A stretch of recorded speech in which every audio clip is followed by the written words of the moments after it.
لا حول ولا قوة إلا بالله العلي العظيم. أعوذ بالله من الشيطان الرجيم. بسم الله الرحمن الرحيم. الحمد لله الذي هدانا لهذا وما كنا لنهتدي لولا أن هدانا الله. لقد جاءت رسل ربنا بالحق والحق. الصلاة والسلام وتحية والإكرام على النبي الأمي المكي المدني القرشي الهاشمي محبوب رب المشرقين والمغربين جد الحسن والحسين شافع الكونين أبي القاسم محمد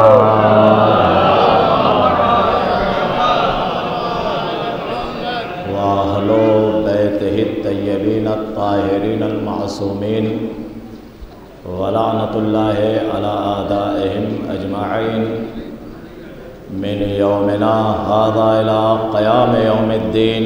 أما بعد، فقد قال الله تبارك وتعالى في محكم كتابه الكريم وهو أصدق الصادقين وقوله الحق. بسم الله الرحمن الرحيم. فتمنوا الموت إن كنتم صادقين.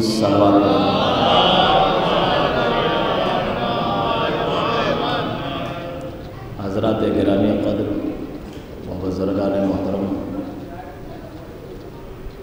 ایک مومن کے ایصال ثواب کے حوالے سے مجلس عزا کا انعقاد کیا گیا ہے، اور جس مرحوم کے ایصال ثواب کے حوالے سے اس مجلس کا انعقاد کیا گیا ہے وہ شخصیت غیر معروف نہیں، معروف ہے. شہر کے لوگ انہیں جانتے ہیں، قوم کے نوجوان انہیں جانتے ہیں، بچے جانتے ہیں. دیکھیے مولائے متقیان حضرت علی ابن ابی طالب علیہ السلام نے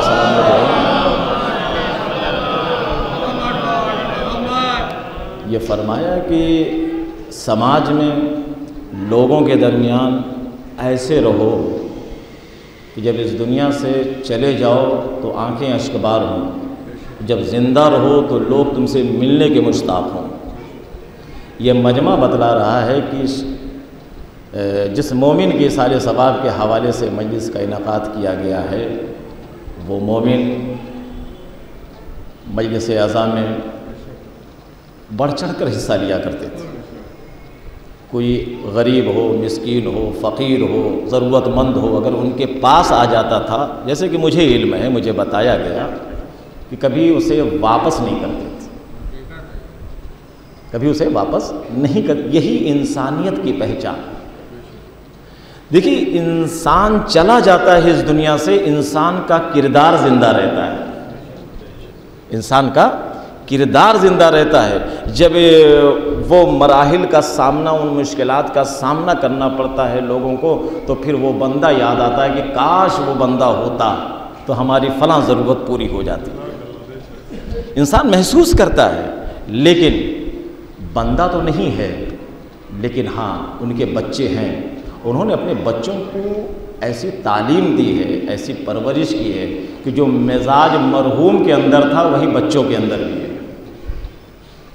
وہی بچوں. میں بھی گزارش کر رہا ہوں ان کے خانوادے سے، ان کے بچوں سے کہ ہمیشہ باپ کے نام کو زندہ رکھیے. باپ اگر دینی امور میں عزاداری مظلوم کربلا میں بڑھ چڑھ کر حصہ لیتے تھے تو اب اس کمی کو آپ پوری کیجئے گا. اگر وہ نہیں ہیں تو اب آپ کا فرض ہے کہ والد مرحوم فلاں انجمن کو پیسہ دیا کرتے تھے، والد مرحوم فلاں مسجد میں پیسہ دیا کرتے تھے، فلاں مسجد میں افطاری بھیجوایا کرتے تھے. اب یہ اولاد کے لیے ضروری ہے کہ اس سلسلے کو آگے بڑھائیں. ایک صلوات پڑھیں محمد وآل محمد.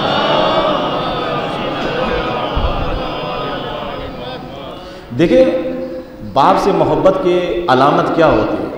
زندگی میں محبت کا دم بھرنا آسان ہے، مرنے کے بعد جو ہے پتہ چلتا ہے کہ کون کتنا باپ کے قریب ہے.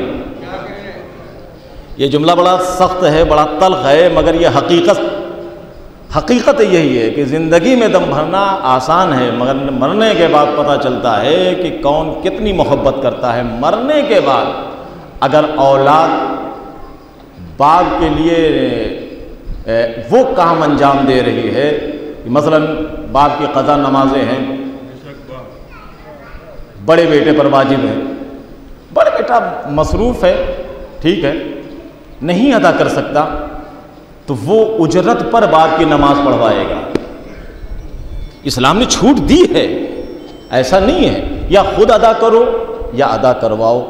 روزہ نہیں رکھتے تھے، روزہ قضا ہو گئے، کئی روزے جو ہے، اب پتہ ہے کہ والد بیماری کی وجہ سے جو ہے کئی روزے ان کے چھوٹ گئے، اجرت پہ روزے رکھواؤ۔ حج نہیں کیا ہے، یا خود ان کی طرف سے حج کرو یا بھیجو زیارت کرب و بلا کے لیے، اگر نہیں گئے یا خود ان کی طرف سے نیابت میں زیارت کرو یا کسی بندے مومن کو بھیجو۔ تو عزیزان محترم، یہ سچی محبت کی نشانی ہوتی ہے۔ کبھی کبھی اولاد جو ہے اس زندگی میں باپ کو آنکھ نہیں کرتا ہے، مگر مرنے کے بعد آنکھ ہو جاتی ہے۔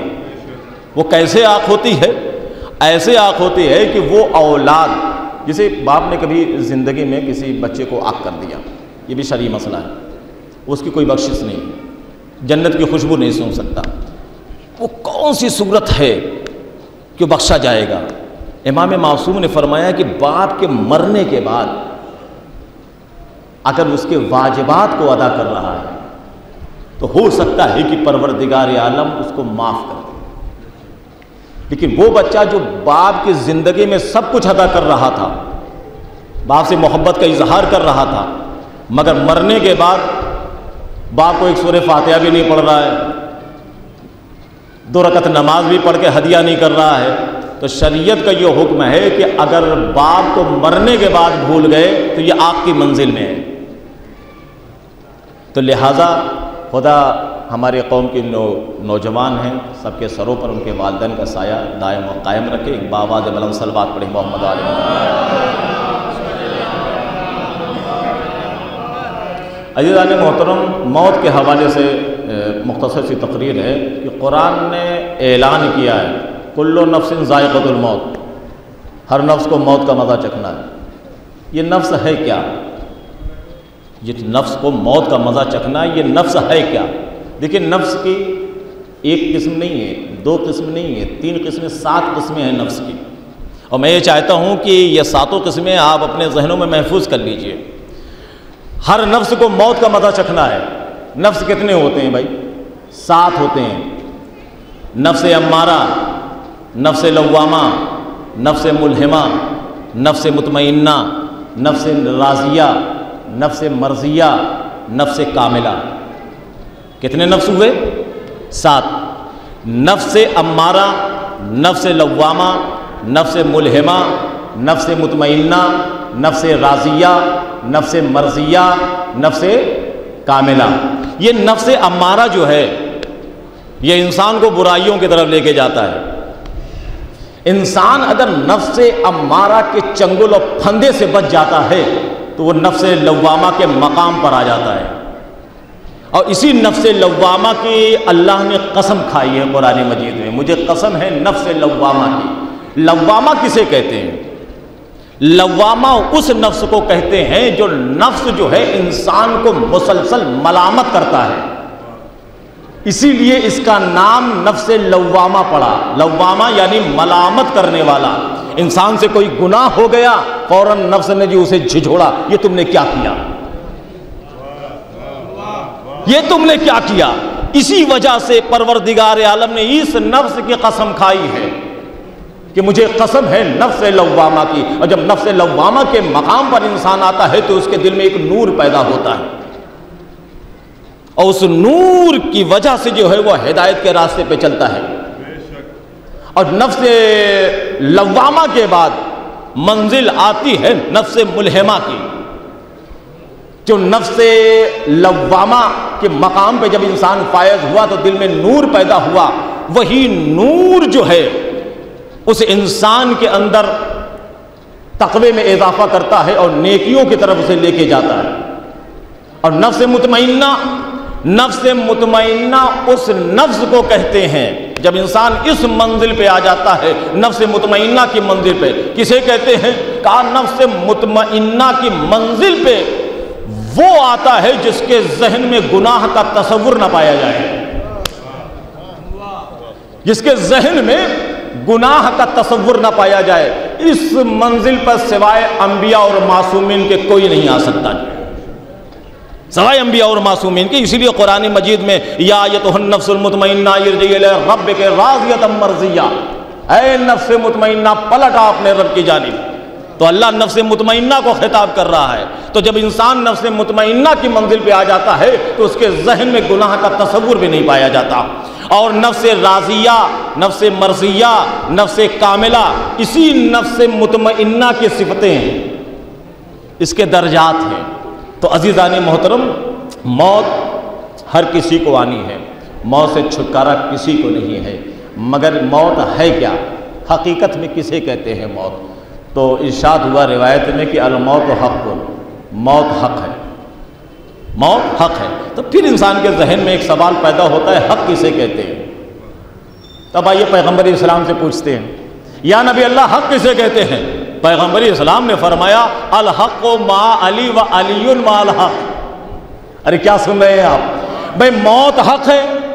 اب پیغمبر اسلام سے ہم نے کہا یا نبی اللہ موت حق ہے تو حق کسے کہتے ہیں؟ پیغمبر نے کہا پیغمبر نے فرمایا کہ الحق ما علی و علی ما الحق، حق علی کے ساتھ ہے، علی حق کے ساتھ ہے۔ دیکھیے یہ وہ حدیث مبارکہ ہے جس کے دو پہلو ہیں، دو حصے۔ پہلا حصہ کہلاتا ہے قول پیغمبر، دوسرا حصہ کہلاتا ہے دعائے پیغمبر۔ الحق ما علی و علی ما الحق، حق علی کے ساتھ، علی حق کے ساتھ، یہ ہے قول پیغمبر۔ اللہم ادر الحق حیث ما دار، پروردگار حق کو ادھر ادھر چلا جدھر جدھر علی چلے، یہ ہے دعائے پیغمبر۔ یہ ہے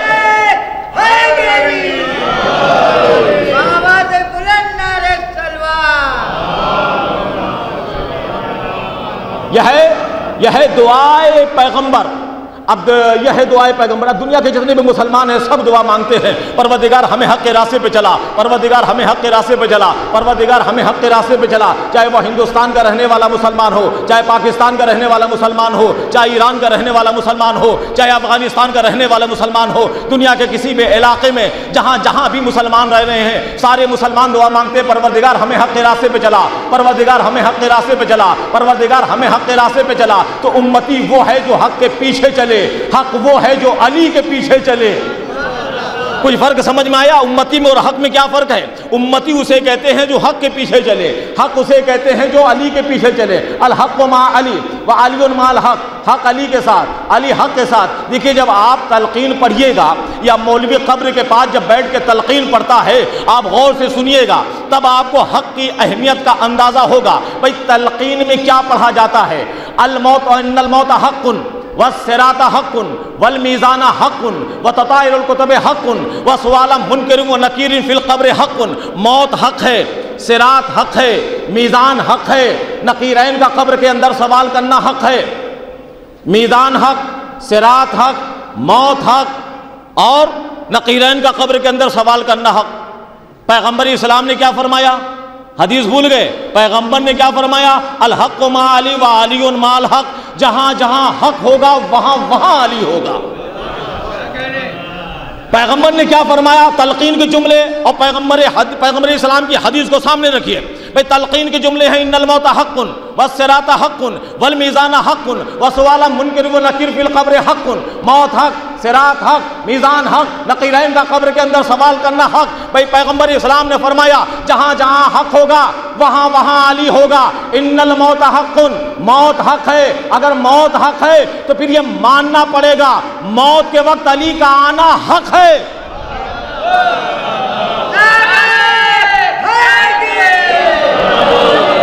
ان الموت حق، ان الموت حق، موت حق ہے۔ اگر موت حق ہے تو موت کے وقت علی کا آنا حق ہے۔ والصراط حق، صراط حق ہے۔ اگر صراط حق ہے پل صراط پر علی کا ہونا حق ہے۔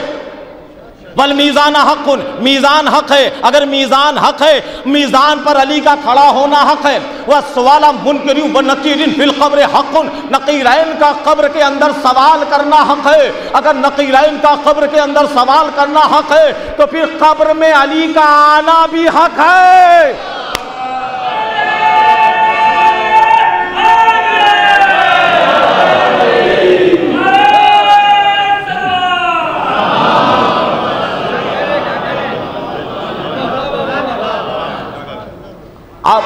اگر میزان حق ہے، میزان پر علی کا ہونا حق ہے، صراط حق ہے، صراط پر علی کا ہونا حق ہے، موت حق ہے، موت کے وقت علی کا آنا حق ہے، وسؤال منکر ونکیر فی القبر حق، نقیرین کا قبر کے اندر سوال کرنا حق ہے۔ اگر نقیرین کا قبر کے اندر سوال کرنا حق ہے تو پھر قبر میں علی کا آنا بھی حق ہے۔ عزیزان محترم، آج کے دور کا ملا داڑھی پہ ہاتھ پھیر پھیر کے کہتا ہے اما علی قبر میں کیسے آئیں گے؟ قبر میں تو تختے ہوتے ہیں، قبر میں 9 من مٹی ہوتی ہے۔ میں نے کہا عقل کے اندھو، ارے میں نے کہا عقل کے اندھو، ارے ذرا غور تو کرتے، جب علی کی آمد کو کعبہ کی دیوار نہ روک سکی تو یہ قبر کے تختے کیا روک پائیں گے؟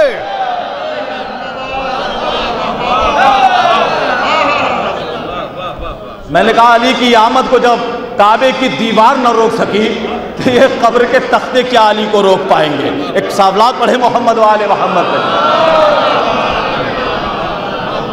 دیکھیے میں نے جو آیت پڑھی ہے قرآن مجید کی وہ موت کے حوالے سے پڑھی ہے، فَتَمَنَّوُا الْمَوْتَ إِن كُنتُمْ صَادِقِينَ، اگر سچے ہو تو موت کی تمنا کرو۔ قرآن کہہ رہا ہے سچے ہو تو موت کی تمنا کرو۔ انسان زندگی کی تمنا کرتا ہے، ہم زیادہ سے زیادہ دنیا میں زندہ رہیں۔ قرآن کہہ رہے ہیں نہیں، زندگی کی تمنا نہ کرو، موت کی تمنا کرو۔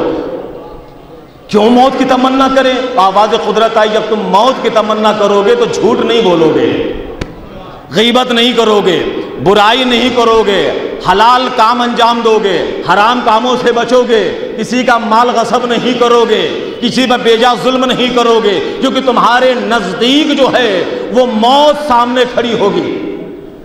اسی لیے قرآن نے کہا ہے کہ موت کی تمنا کرو۔ عزیزان محترم، ایک صلوات پڑھے محمد و آل محمد پہ۔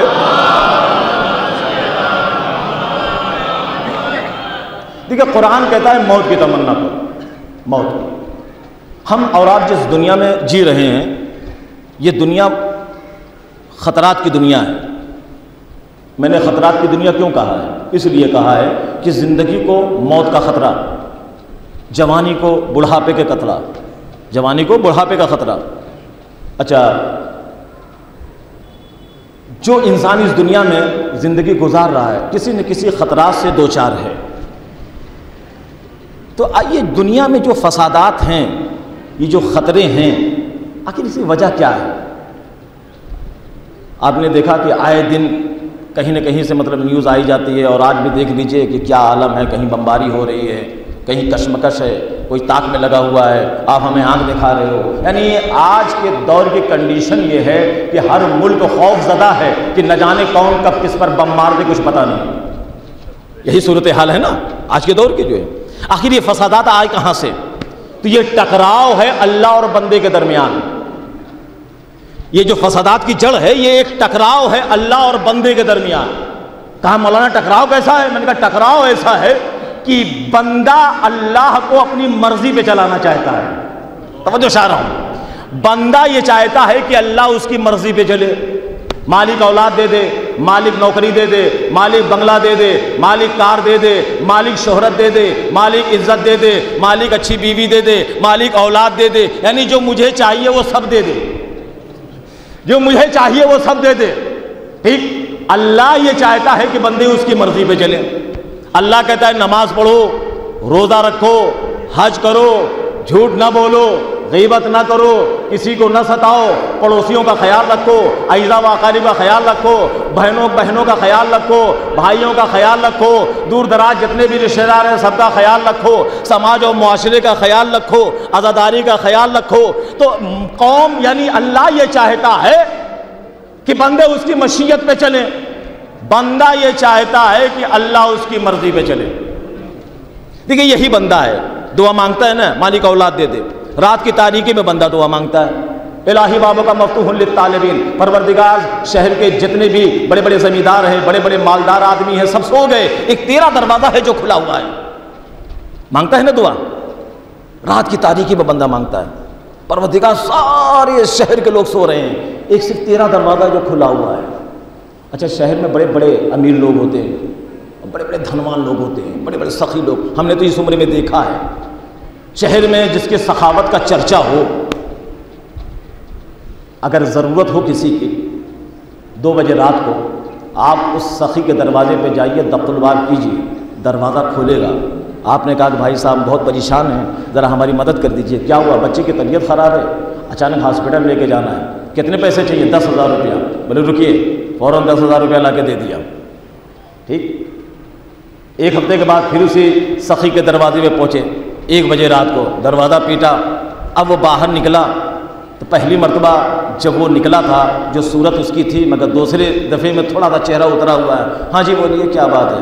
ارے صاحب بچے کو بچا لیجئے، اگر ہاسپٹل نہیں جائے گا تو دم توڑ دے گا، کتنے پیسے چاہیے؟ 20,000 روپئے۔ ہاں لیجئے۔ پھر چلا گیا، 1 ہفتے کے بعد پھر پہنچا دروازے پہ، جیسے ہی دروازہ پیٹا 2 بجے رات کو، وہ سخی شہر کا مشہور انسان جس کی سخاوت کا چرچا ہے پورے شہر میں، جب یہ بندہ محتاج و غریب پہنچا اپنے بچے کو لیے ہوئے، کہا صاحب بچے کو بچا لیجئے۔ دروازہ کھولا 2 بجے رات کو تو غصے کے عالم میں کہا تمہیں میرا ہی دروازہ نظر آتا ہے پورے شہر میں؟ دیکھ نہیں رہے ہو کتنے بج رہے ہیں؟ رات کے 2 بج رہے ہیں، آرام کا وقت ہے، اور چلے آئے میرے دروازے پر۔ تو شہر کا جو سخی انسان ہے اگر اس سے بار بار مانگو تو وہ چڑھ جاتا ہے۔ توجہ چاہ رہا ہوں، جو شہر کا سب سے امیر انسان ہو، سب سے سخی انسان ہو، یہ انسان کا مزاج یہ ہے کہ اگر بار بار مانگو تو چڑھ جائے، یعنی یہ ہم ہیں کہ اگر ہم سے بار بار مانگا جائے تو ہم چڑھ جائیں۔ ایک وہ خدا ہے کہ جس سے اگر بار بار نہ مانگا جائے تو وہ چڑھ جاتا ہے۔ صلوات پڑھے محمد و آل محمد پڑھے۔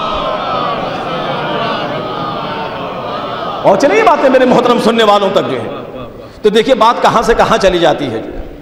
تو انسان اللہ کو اپنی مرضی پہ چلانا چاہتا ہے، اور اللہ چاہتا ہے کہ بندے اس کی مشیت پہ چلیں۔ مجھے نہیں پتا کہ اللہ کو اس کی مشیت کے، اس کی مرضی کے بندے ملے یا نہیں ملے،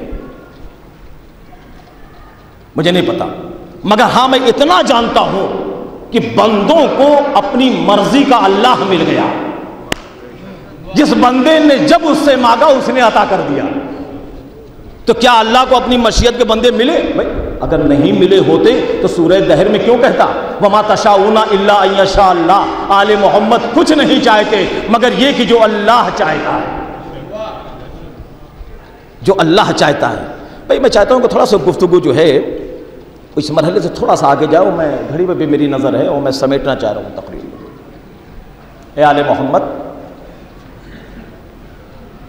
اللہ جو چاہتا ہے وہی آل محمد چاہتے ہیں۔ دیکھیے کبھی کبھی فضائل کے بعد جو ہے مرحلے وہ آتے ہیں کہ جہاں پر عقل انسانی حیران ہو جاتی ہے کہ بات کو کہاں سے آگے بڑھایا جائے۔ میں آپ کو کیونکہ شعبان کا مہینہ ہے اس لیے امام حسین علیہ السلام کی طرف آپ کو لے کے جانا چاہتا ہوں، مگر اس چیز کو اپنے ذہن میں محفوظ رکھیے گا، اس آیت کو، اس آیت کا ترجمہ اپنے ذہن میں محفوظ رکھیے گا۔ آل محمد وما تشاؤون الا ان شاء اللہ، اللہ وہی چاہتا ہے جو آل محمد چاہتے ہیں، ٹھیک ہے، اور جو آل محمد چاہتے ہیں وہی اللہ چاہتا ہے، ٹھیک۔ دیکھو امام حسین علیہ السلام پیدا ہوئے، ٹھیک، فطر چلا تھا مبارکباد دینے کے لیے، آپ کو تو پتہ ہے نا واقعہ یہ، اور وہاں سے گزرا، یعنی جبریل چلا مبارکباد دینے کے لیے، تو جبریل جو چلا ہے تو ادھر سے گزرا، ایک جزیرہ تھا جہاں فطرس پڑا ہوا تھا، بالوں پر اس کے نوچ لیے گئے ہوئے ہیں۔ کہا بھائی کہاں جا رہے ہو؟ کہا حضور اکرم کے ہاں نواسا دنیا میں آیا ہے، مبارکباد کے لیے جا رہے ہیں۔ کہا ہمیں بھی لے کے چلو۔ تو تو جبریل نے کیا جواب دیا؟ فطرس اگر لے کے جانا نہیں ہوتا تو ہم ادھر سے گزرتے کیوں؟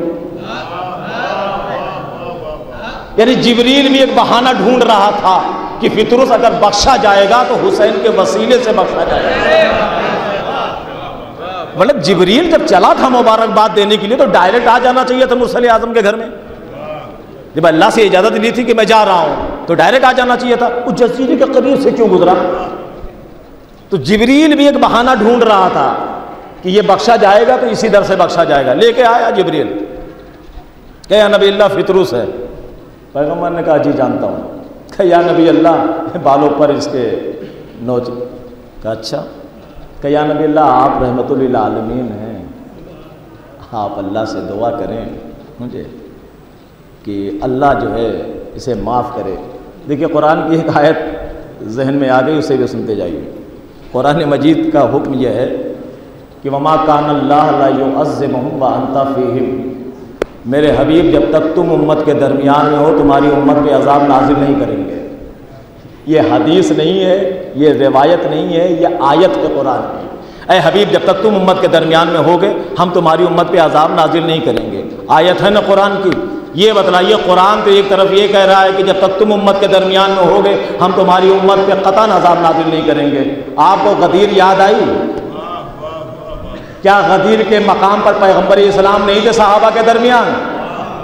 کوئی اس آیت کو کہاں لے کے جائیں ہم؟ آیت کہہ رہی ہے جب تک تم امت کے درمیان میں ہو ہم تمہاری امت پر عذاب نازل نہیں کریں گے، مگر عذاب آیا غدیر کے میدان میں۔ حارث ابن نعمان فہری نے یہی کہا تھا نا یا نبی اللہ یا رسول اللہ، علی کو آپ نے اپنی مرضی سے حاکم بنایا یا اللہ کی مرضی سے؟ تو یا رسول اللہ کا جملہ بتلا رہا ہے کہ پوچھنے والا مسلمان ہے، اللہ کو خدا مان رہا ہے، محمد کو رسول مان رہا ہے، علی کو امام ماننے کے لیے راضی نہیں۔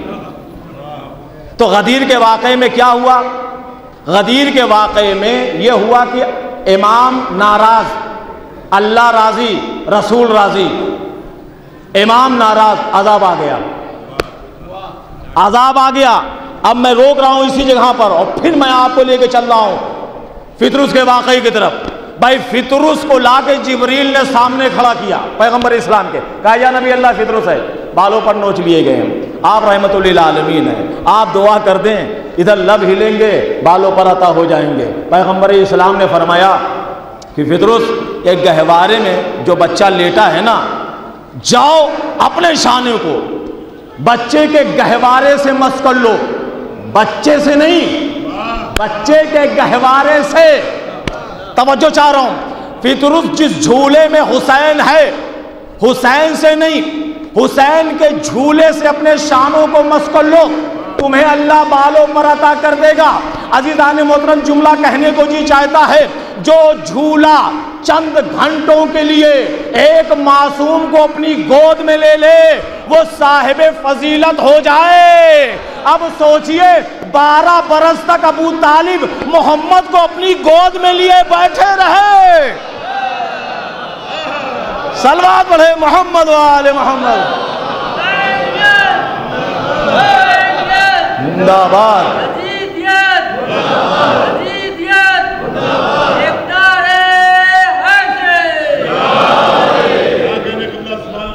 بالوں کہا جاؤ حسین سے نہیں، حسین کے جھولے سے مس کر لو۔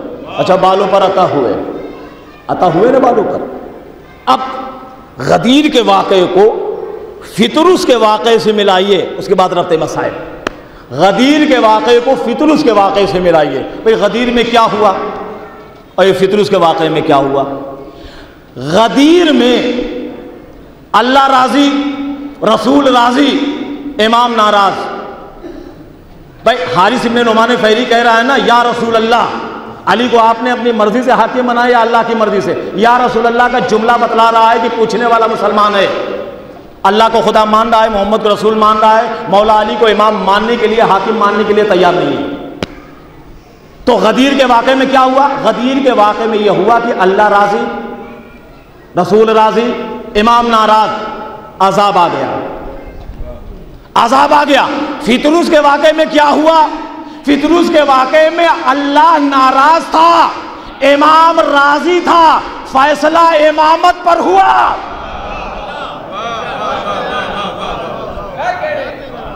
فطرس کے واقعے میں اللہ ناراض، امام راضی، فیصلہ کس پہ ہوا ہے؟ امامت پر فیصلہ ہوا ہے۔ اور یہ بھی بتلایا قدرت نے، اے آل محمد آخرت تو بہت دور کی بات ہے، جو دنیا میں تم چاہو گے وہ ہم کریں گے۔ یہی آل محمد ہے۔ جب 3 پر وقت پڑا ہے تو آل محمد نے سب کچھ قربان کر دیا۔ حسین نے ماں کی لہد چھوڑی، حسین نے نانا کی مزار چھوڑی، حسین نے بھائی حسن کی قبر چھوڑی۔ وہ حسین جو مدینے کی گلیوں میں کبھی نانا کی انگلی پکڑ کے چلا کرتے تھے، جب مدینہ حسین چھوڑ رہے تھے، میرے روایت کے جملے پیچھے مڑ مڑ کر حسین دیکھ رہے تھے۔ یہی میرے نانا کا شہر ہے، اسی گلیوں میں میں نانا کی انگلی پکڑ کے چلا کرتا تھا۔ دیکھیے مدینے کا راوی ہے، مدینے کا راوی وہ یہ کہتا ہے کہ شب 28 جب آئی تو حسین بیت الشرف میں تھے، عبادت الہی میں مصروف تھے۔ نصف شب جب آئی ہے، مدینے کا راوی کہتا ہے کہ میں نے اپنی آنکھوں سے دیکھا کہ نصف شب کو حسین کے بیت الشرف کا دروازہ کھلا، اندھیری رات تھی، مدینے کی گلیوں میں اندھیرا تھا۔ مدینے کا راوی کہتا ہے کہ حسین بیت الشرف سے برآمد ہوئے اور مدینے کے گلی میں جا رہے تھے۔ راوی کہتا ہے میں تھوڑا پیچھے پیچھے امام حسین کے چل رہا تھا، یہ دیکھنا چاہتا تھا کہ زہرا کا لال کہاں جا رہا ہے اس رات کی تاریکی میں۔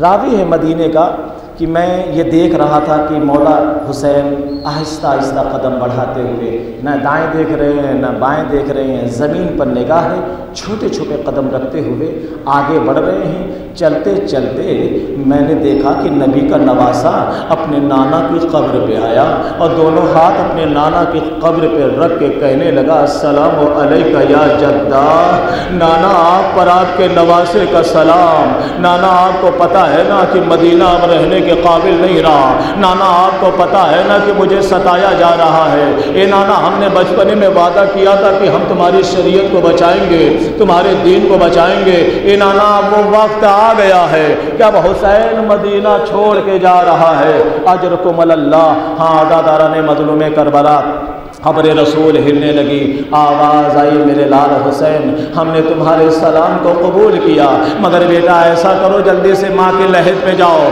کہا نانا کیوں؟ کہا بیٹا تمہیں پتہ نہیں، ارے 3 دن سے تیری مادر کو نہیں قبر میں چین، شب کو آئی تھی میرے پاس یہ کرتی ہوئی مین، میرا گھر لٹتا ہے فریاد رسول الثقلین، میرا گھر چھوڑ کے جاتا ہے میرا لال حسین، ارے کہنے آئی ہوں کہ منہ قبر سے موڑوں گی میں، اپنے بچے کو اکیلا تو نہ چھوڑوں۔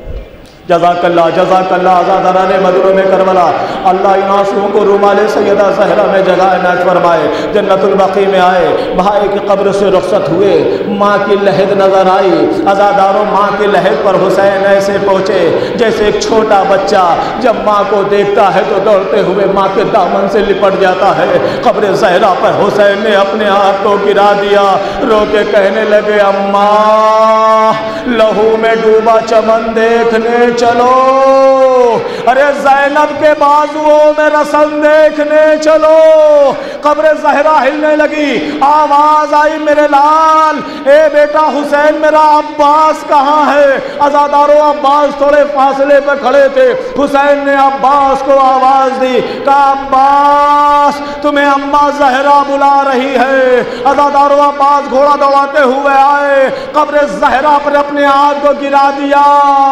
ایک مرتبہ قبر زہرا سے آواز آئی، اے میرے لال عباس حسین رسول کا بیٹا ہے، تو میرا بیٹا ہے، ماں کی قبر پہ ہاتھ رکھ کر وعدہ کر جب تک تیرے بازو سلامت رہیں گے میری بیٹی زینب کا پردہ تو سلامت رہے گا، میرے حسین پہ کوئی آنچ تو نہیں آئے گی۔ عباس نے کہا شہزادی جب تک میرے بازو سلامت ہے کوئی خیمے زینب کی طرف نظر اٹھا کے دیکھ نہیں سکتا۔ اجرکم اللہ، مدینہ اجڑ گیا، قافلہ چلا گیا۔ 2 محرم کو کربلا قافلہ پہنچا، 7 کو پانی بند ہو گیا۔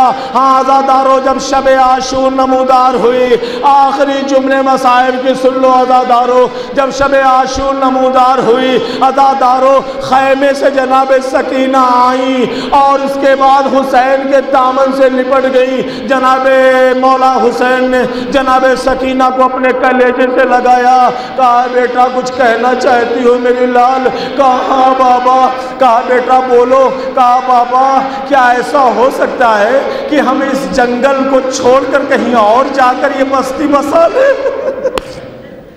کہا بیٹا سکینہ تم کیوں ایسا کہتی ہو؟ کہا بابا جتنی جلدی ہو سکے اس علاقے کو چھوڑ کر ہم کہیں اور چلتے ہیں۔ کہا بیٹا ایسا کیوں بولتی ہو؟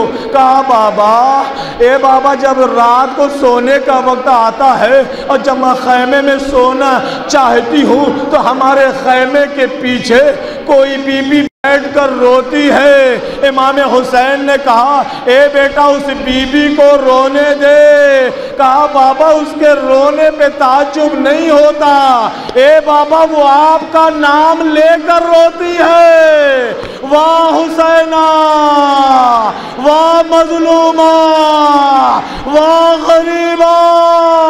کہا اے میری لال سکینہ تم نے پہچانا نہیں وہ بی بی کون ہے؟ کہا بابا نہیں۔ کہا ارے میری لال وہ تمہاری دادی زہرا ہے، جب سے ہم نے مدینہ چھوڑا دادی نے لہ چھوڑی، ہمارے ساتھ ساتھ کربلا تک آئی ہے۔ الا لعنت اللہ علی القوم الظالمین، سیعلم الذین ظلموا ای منقلب ینقلبون۔ پروردگار عالم ان آنسوؤں کو رومال سیدہ زہرا میں جگہ عنایت فرما۔ بار الہ جتنے بھی مومنین فرش عزا پر تشریف فرما ہیں سب کی بھی دلی حاجتوں کو پوری فرما۔ جو مریض ہیں انہیں شفاء کاملہ و عاجلہ عطا فرما، جو پریشان حال ہیں ان کی پریشانیوں کو دور فرما، جو مقروض ہیں ان کے قرض کو ادا فرما۔ بار الہ جس مرحوم و مرحومہ کے ایصال ثواب کے حوالے سے اور ان کے خاندان کے جتنے بھی مرحومین و مرحومات ہیں سب کو غریق رحمت فرما، عذاب قبر و فشار قبر سے نجات عطا فرما، جوارہ میں معصومین علیہ السلام میں جگہ عنایت فرما، اور ان کی اولاد کو، ان کے اعزاء و اقارب کو، ان کے وارثین کو صبر جمیل عطا فرما۔